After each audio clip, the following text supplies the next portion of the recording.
Welcome everyone. I hope all of you are keeping well and safe. Today we are going to look at one aspect of qualitative inquiry, which is focus group discussion. In this evolution, alongside focus group discussion, we'll also be doing key informant interviews.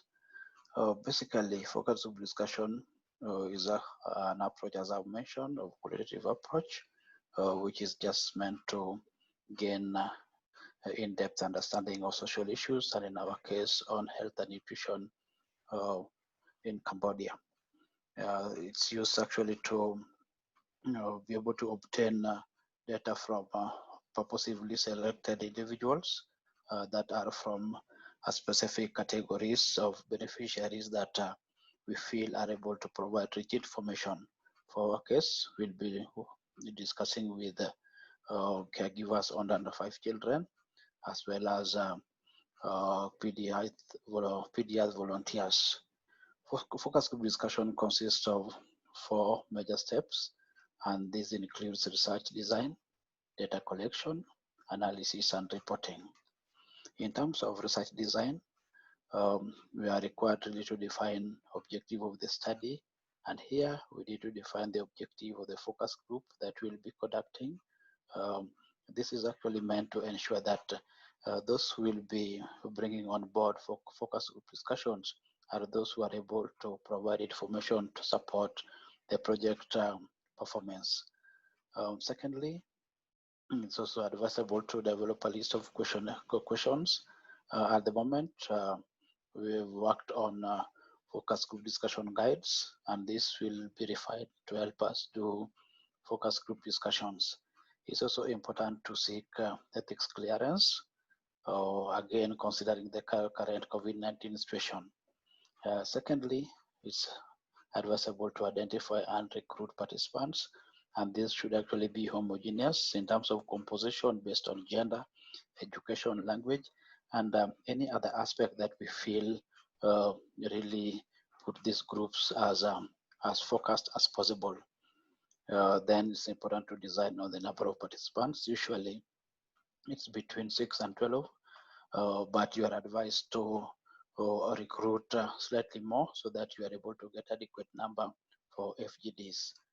Then you'll need to identify and recruit facilitators and moderators. These are the people who will be facilitating focus group discussions and also supporting in note taking.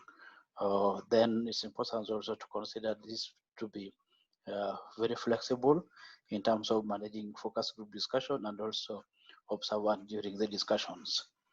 Then you need to decide on the number of focus groups that you want to do. Again, this depends on a number of factors, the proximity of these groups, their involvement in the project, and just to ensure that they are as representative as possible based on their involvement in the project, as I've mentioned. Then it would be important really to identify suitable location. This is also in consideration of the current situation. And in terms of location, this one should be accessible and also spacious enough, but more importantly, a place that where there is no distractions. You also need to arrange your materials. These are recording equipment, consent forms, name tags that are used really to identify participants during the discussion. The second step is data collection. And for us to prepare well, you will need really to familiarize yourself with the FGD guide or the script. You need also to understand the group dynamics because we're dealing with different groups. It's also important really to agree and decide on setting preferences. Usually it's done in form of a semi-cycle so that the facilitators and the note takers are able to see all FGD participants. Again, this is, you have to keep in mind the current COVID-19 situation. You also have to ensure that the equipment is fully operational and make sure to record the duration of each meeting, the start time and the end time. Then during facilitation of the meeting, you are advised really to, first thing is to introduce the team. There should be self-introduction randomly by the FGD participant. Also observe consent and confidentiality, then share the ground rules just to guide the discussion process. During the discussion, ensure that you record and observe discussions, probe where necessary, pause just to reflect upon various issues, then also observe non-verbal cues. Because you have a FGD guide, it also ensure that you track each and every question for completion and where necessary, follow up on themes of the discussion. Because this process is long, having participants to participate for between 1.5 hours to 2 hours is long. And when you conclude each and every FGD, please remember to acknowledge the contribution of the participants because they have really sacrificed the time and also provided the information that would be useful for the evaluation report. In the analysis, we'll be using in vivo, but this is just to give you an overview of some of the options that exist for an analysis. Because we are asking questions based on the evaluation questions and also aligned with the project indicators. During this process of analysis, we will be doing listing and ranking of the responses from the focus group discussions. We'll also be doing coding based on the key ideas, themes and sub-themes that have been generated. And then we'll also be doing content analysis. Again, this is a qualitative process, but we are able to rank, code, and do content analysis just to ensure that they're aligned with the project indicators. They're also aligned with the evaluation questions so that when we'll be doing reporting, we'll be able now to attach each score and each of the sub-themes with the relevant indicators.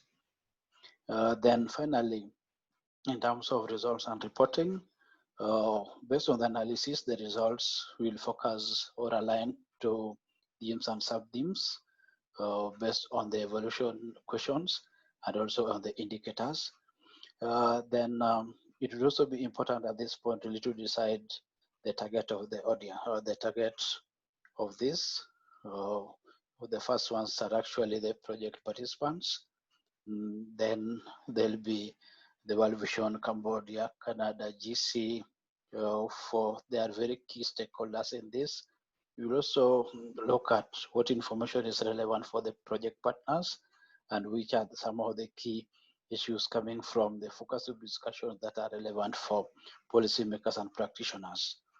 What is important again at this level is that FGD reports will not be treated as standalone reports, but they will be incorporated into the findings of the evaluation report, and they'll be aligned with each and every project indicators, so that where we have quantitative data, then we'll complement the information from focus group discussions, as well as what comes up from key informant interviews. So this is a complementary process where we'll be generating all this from focus group discussions, aligning them with the project indicators within the fact sheet, that ultimately we are able to link the quantitative indicators with the qualitative indicators from FGDs as well as key informant interviews, that is able really to give us a sense of the overall project performance. I hope you find this helpful and you'll be able really to take time and invest more time and commitment during focus group discussions to ensure that we get rich information to complement the quantitative data that we already have. Thank you.